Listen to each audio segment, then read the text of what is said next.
ఈ విషయం గుర్తు చేసిన ఫస్ట్ మనం కలిసి చెప్పిన వసంతంలో చెప్పిన చెప్తే ఓహో అప్పటి నుంచి ఉన్నావా అన్ననే. అట్లా ఇన్సిడెంట్లు. మళ్ళీ ఇంకో కాంబినేషన్ ఆయనతో కలిసి చేసింది ఆడవారి మాటలకు అర్థాలే వేరులే. ఓకే. ఆ సినిమా నాకు ఆచారం ఎట్లంటే అసలు నేను దానికి ఫోటో ఇవ్వలేదు, దానికి నేను చేస్తాను కూడా అనుకోలేదు. అప్పుడు ఏంటంటే ఈ పెద్ద మనుషులు ఉంటారు కొంతమంది కంపెనీ ఆర్టిస్టులకు బైకులు ఉన్నాయి, వాళ్ళకి డ్రైవింగ్ రాదు కానీ లొకేషన్లకు పోవాలి. ఎవరో ఒకరు నాలాంటి హెల్ప్ తీసుకుంటారు వాళ్ళు. అబ్బాయి అక్కడ దాకా డ్రాప్ చేస్తామంటే సరే అని చంద్రమౌళి గారు, కవి గారు, చంద్రమౌళికి లూన ఉండేది, చంద్రమౌళి గారు చనిపోయారు, కవి గారు ఇప్పుడు ఉన్నారు.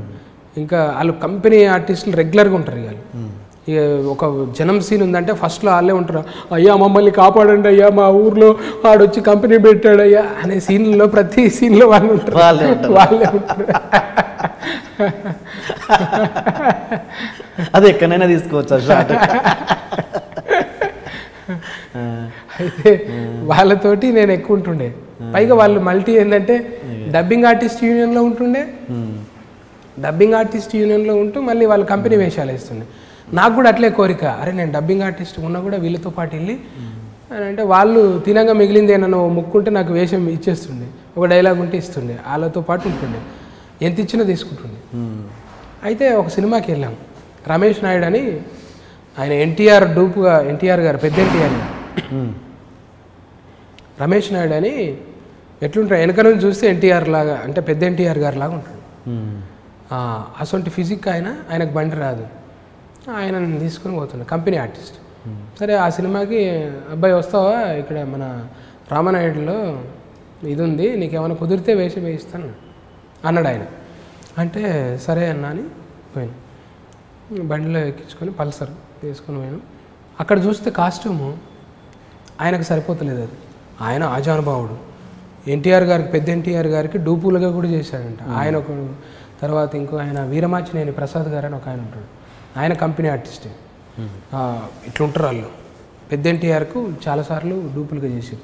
అయితే ఈయనకు ఫిజిక్ అది సరిపోతలేదు, కానిస్టేబుల్ ఏది సెక్యూరిటీ కాస్ట్యూమ్ అది సరిపోకపోతే నాతో పాటు ఆయన చూశాడు, కో డైరెక్టర్ చూసి సరే కానీ ఇప్పటికిప్పుడు ఎవరికి చెప్పలేం కానీ ఈ అబ్బాయి ఎవరు ఉన్నారు చూడండి, ఒకసారి వేసి చూడండి అన్న అంటే సరే అని చెప్పి నాకు వేసారు, సూట్ అయింది. బాగుంది కంటిన్యూ చేయండి అని అంటే అప్పుడు ఆ రమేష్ నాయుడు అంటే ఆయన రమేష్ నాయుడికి చెప్పిండు, చూడబ్బాయి సినిమా అనేది ఎప్పుడు ఎవరికి వస్తుందో తెలియదు, ఈరోజు నీకు వచ్చింది, అది నా వేషం కానీ నీకు వచ్చింది, అది ఎట్లొచ్చింది అనేది నీకు తెలుసు, ఇట్లా అవుతుంటుంది ఇండస్ట్రీలో, కాకపోతే లైన్లో ఉండాలి ఎప్పుడు అని అన్నాడు. కట్ చేస్తే అది వెంకటేష్ బాబు ఆ సీన్లో క్లైమాక్స్ సీన్, త్రిషా చెంప మీద కొడుతుంది కోటగారిని, అప్పుడు సెక్యూరిటీ అని పిలుస్తుంది. అప్పుడు వచ్చే సెక్యూరిటీలో నేను ఒకండి, ఆ సెక్యూరిటీ వేషమే. మొన్న ఈ మధ్యన వెంకటేష్ బాబుని కలిస్తే చెప్పిన, సార్ ఫస్ట్ టైం మిమ్మల్ని మీ చేతి పట్టుకున్నా నేను, మీకు తెలియదు కానీ స్క్రీన్ షాట్ తీసి పంపించిన, ఓ సతీ అప్పటి నుంచి నువ్వు నువ్వు అయితే భూమి పుట్టక ముందు నుంచి నువ్వు అయితే నువ్వు అని ఆయన కామెంట్ చేసింది. ఒకసారి రోడ్డు మీద ఏదో మాట్లాడుతున్నా రామానాయుడు స్టూడియో దగ్గర, సడన్గా పెద్ద కార్ ఆగింది, అద్దం దించి ఏ సత్య ఏం చేస్తున్నావు ఇక్కడ అన్నాడు వెంకటేష్ బాబు. అంటే అమ్మ ఎంత అనిపించింది, ఆయన ఎంత సెన్సిటివ్ అని నిజంగా అప్పుడు తెలిసింది నాకు. ఆపి ఒక ఆర్టిస్ట్ని అంత ఇస్తారు ఎవరైనా, పోతూ ఉంటారు ఆయన మీద. అసలు నిజంగా అందరికీ అట్లే ఉంది, నాకు కూడా అయితే ఇంకా డబల్ అయిపోయింది ఆయన మీద. నీకు ఇప్పుడు ఇండస్ట్రీలో అందరికంటే మంచి బాగా క్లోజ్గా మూవ్ అయ్యి నీ బాధలు కూడా చెప్పుకునేంత క్లోజ్ ఎవరు ఉన్నారు ఆర్టిస్టులు కావచ్చు, టెక్నీషియన్లు కావచ్చు, డైరెక్టర్స్ కావచ్చు? టెక్నీషియన్స్ నేను అంత షేర్ ఏం చేసుకున్నాను, పోనీ అదే అంత క్లోజ్ మీన్స్ అంటే అంత క్లోజ్, అంత పోనీ జాలీగా అంటే నేను ఏ విషయం ఉన్నా ఫస్ట్ హర్షవర్ధన్ అన్నది చెప్పుకుంటా. హర్షవర్ధన్ మన అమృతం, ఓకే హర్ష అన్న. అవునా? అయితే ఆ లెక్కనైతే ఆయనకు ఫోన్ చేసేవానా నేను, నాకు ఈ విషయం తెలియదు.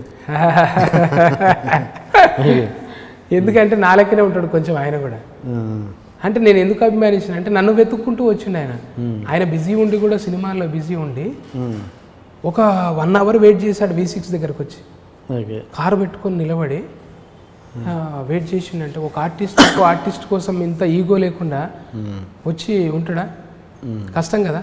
దేని గురించి అది ఎక్కడ V6 దగ్గర V6 ఛానల్ దగ్గర వెయిట్ చేసిన. దేని గురించి? నన్ను కలవటం కోసం. ఎందుకు అంటే అభిమానం అని చెప్పడం కోసం. ఓకే. అంటే అరే ఇంత నాకు చాలామంది చిన్న చిన్న చేస్తున్నప్పుడు క్యారెక్టర్లో నమస్తే సార్ అంటోళ్ళు. నేను అంత పాపులర్ కాదు కానీ నమస్తే ఎందుకు పెడుతున్నారు అంటే నన్ను హర్షవర్ధన్ అనుకునేటోళ్ళు అంట. ఓకే. కొంచెం సిమిలర్గా ఉంటుంది అని అంటే అప్పటి నుంచే ఉంది. కానీ మళ్ళీ ఆయన నన్ను వెతుక్కుంటూ రావటం ఇంకా ఆశ్చర్యం అనిపించింది. ఇవన్నీ కోఇన్సిడెంట్లు. సావిత్రి నాకు కూడా. ఓకే. ఇప్పుడు శివజ్యోతి, బిగ్ బాస్లో శివజ్యోతి, తనకి నాకు కూడా కోఇన్సిడెంట్.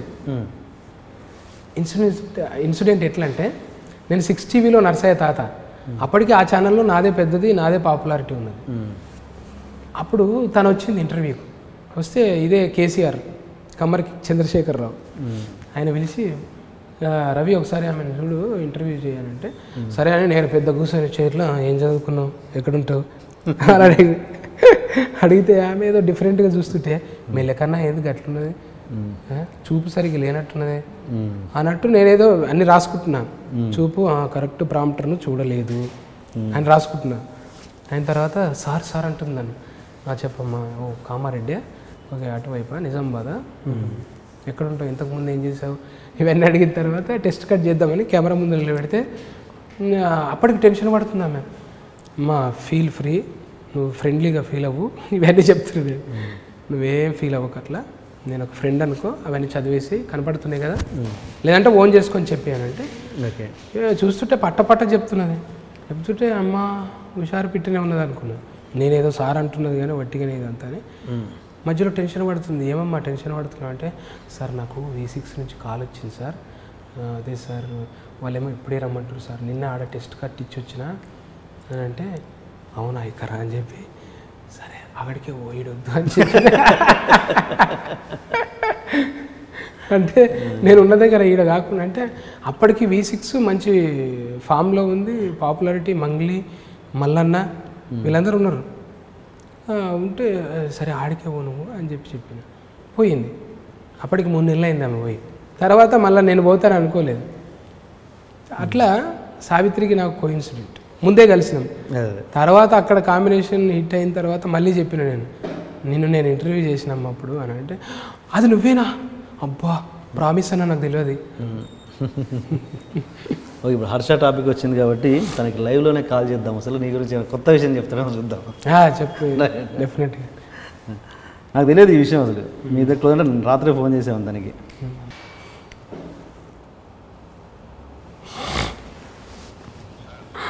బా ఫస్ట్ రింగ్కి లిఫ్ట్ చేశారు. 98 ఏళ్ళు అట. ఆయన కూడా నా గురించి అనుకుంటున్నాడంట. హలో హలో, చెప్పండి. ఎవరండి? నేనే TNR మాట్లాడుతున్నాను. అదే సార్, వాయిస్ సడన్ మారిపోయి ఎవరు ఉంది.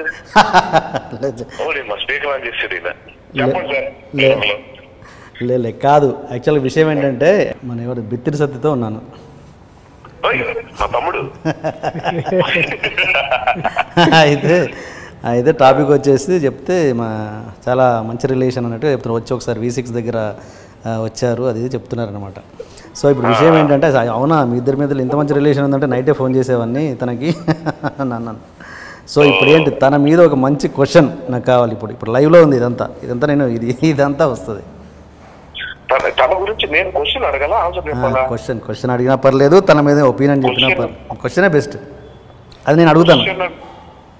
క్వశ్చన్ నేను చెప్పాలా? అడగనా? క్వశ్చన్ అంటే ఎవరు తను,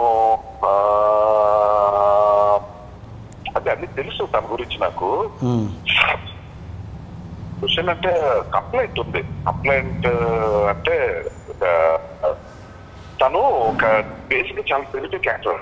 పోవటం కాదు, నాకు చాలా ఇష్టమైన విషయం ఏంటంటే, అంటే కామెడీ చేసే కామెడీ పండించే యాక్టర్స్ ఎప్పుడు చాలా తెలివైన వాళ్ళని నా ఉద్దేశం. అంటే ఎందుకంటే స్క్రిప్ట్ ఫాలో అవ్వటం కాకుండా అండర్ కరెంట్ లో సెన్స్ చేసి అర్థం చేసుకోవాలి. బేసిక్ గా అదొక పెద్ద, ఎలా చెప్పాలి కూడా తెలియదు. అంటే రవి విషయంలో, అంటే సత్య అంటారు కదా మీరు అంతా, చివరిలో రవి చెప్పారు. తన విషయంలో నేను ఆ బ్రిలియన్స్ విపరీతంగా చూస్తాను అన్నమాట. అంటే సెన్స్ ఆఫ్ హ్యూమర్ విపరీతంగా, అంటే సొసైటీ పట్ల, లైఫ్ పట్ల ఒక ఆ సెటరికల్ వ్యూ గనక లేకపోతే హ్యూమర్ ఎవరికి పండదు నాకు తెలిసి. అవును, అదేదో డైలాగ్ చెప్పడం లాంటిది కాదు. అవును. సో అటువంటి దాంట్లో అంత ఎక్సలెంట్ గా ఉన్న రవి విషయంలో నాకు అనిపించేది ఏంటంటే is basically very emotional and చాలా డెప్త్ ఉన్న మనిషి అన్నమాట. అది చాలా మంది తెలియదు, ఆ బిత్తిరోడ్ లాగే చూస్తారు అందరూ. మనకు సీరియస్ యాక్టర్ గా ఎందుకు ట్రై చేయట్లేదు అన్నది ఒక క్వశ్చన్ ఎప్పుడు. అంటే తనకు అవకాశాలు ఇవ్వాలి, అది అలాంటి ఆన్సర్ లేదు ఎన్నో. ఎందుకంటే తను బేసిక్ గా ప్రయత్నం చేయదు, అది ఎందుకు అలా చేస్తున్నాడు అన్నది క్వశ్చన్. నాకు టైం ఇచ్చుంటే నిజంగా మంచి క్వశ్చన్ ప్రిపేర్ చేసి ఇంకా మంచి క్వశ్చన్ అడిగేవాడు. సరే, ఇంకొక హాఫ్ అన్ అవర్ టైం ఉంది, మీరు చెప్పి నాకు చెప్పండి, పర్లేదు. మళ్ళీ ఒక హాఫ్ అన్ అవర్ తర్వాత మీకు కాల్ చేస్తాను. ఉంచండి, కానీ అదే ఇంత మంచి క్వశ్చన్ వేద్దాం. దాని మీద నాకు చాలా మంచి ఒపీనియన్ ఉంది. రైట్, ఒక మ్యాక్సిమం 20 minutes అయిపోద్ది ఇంటర్వ్యూ అవ్వబోచ్చింది. 15 minutes మీరు చేయండి సార్. రైట్, మంచిది అవుతుంది సార్. నేను మీకు కాల్ చేస్తాను. Right, done. ఓకే, ఆయన అడుగుతున్నది ఏంటంటే హర్ష చాలా బ్రిలియంట్, అంటే ఏ కమెడియన్ అయినా చాలా తెలివైనోడే ఖచ్చితంగా, మంచి టాలెంటెడ్. అంత క్యారెక్టర్గా అంటే ఏమో ఓన్లీ ఆ వెకిలి అన్నట్టే చూస్తారు జనాలు, అదే చూస్తారు. బట్ ఎందుకు సీరియస్ యాక్టర్గా ఎందుకు ట్రై చేయట్లేదు అన్నది ఒక కంప్లైంట్ ఆయన మీద అని అంటున్నాడు ఆయన. సీరియస్ యాక్టర్గా అంటే ఎందుకు, నాకు వచ్చిన అవకాశాన్ని ప్రతిదీ చేస్తున్నా. అంటే వాళ్ళు నన్ను ఇంకా కమెడియన్గానే చూస్తున్నారని నేను అనుకుంటున్నా. అంటే నా గురించి రాసేవాళ్ళు, నా క్యారెక్టర్ ఏదన్నా ఇది ప్రతి ఒక్క కమెడియన్కి ఉండే సీరియస్ కంప్లైంట్, ప్రతి ఒక్క కంప్లైంట్ కదా, ప్రాబ్లం ఏంటంటే ఒక కామెడీగా మన తెలుగులో ముఖ్యంగా, హిందీలో అది ఉండదు. ఒక కామెడీ చేస్తున్నాడంటే వాళ్ళ నుంచి సీరియస్నెస్ అన్నది ఆడియన్స్ ఎక్స్పెక్ట్ చేయరా, లేకపోతే డైరెక్టర్స్ కూడా ట్రై చేయరు. సపోజ్ ఇప్పుడు ఏ బ్రహ్మానందం లాంటి ఆర్టిస్ట్ సీరియస్గా చేస్తే నిజంగా మన వాళ్ళు రిసీవ్ చేసుకుంటారా, డెఫినెట్గా రిసీవ్ చేసుకుంటారని నేనైతే అనుకోను. సో అది డెఫినెట్గా ప్రతి ఒక్క కమెడియన్ ఫేస్ చేసే ప్రాబ్లం అది హిందీలో అది ఉండదు. మళ్ళీ హిందీలో చాలామంది కమెడియన్స్ మంచి సీరియస్ యాక్టర్స్ అయిన వాళ్ళు ఉన్నారు. అది ఎందుకు జరుగుద్ది? వీటన్నిటికీ అంటే నువ్వు అడిగిన దానికి ఒకటే సమాధానం, తుపాకీ రాముడు. అది సమాధానం దాంట్లోనే ఉంది. ఇంకా ఓకే, సీరియస్ క్యారెక్టర్ ఎందుకు చేయలేదు అని అంటే తుపాకీ రాముడిలో అన్నీ ఉంటాయి కాబట్టి అదొకటే సమాధానం. అది చూశాక మీరు ఇట్లా అన్నారు. ఓకే.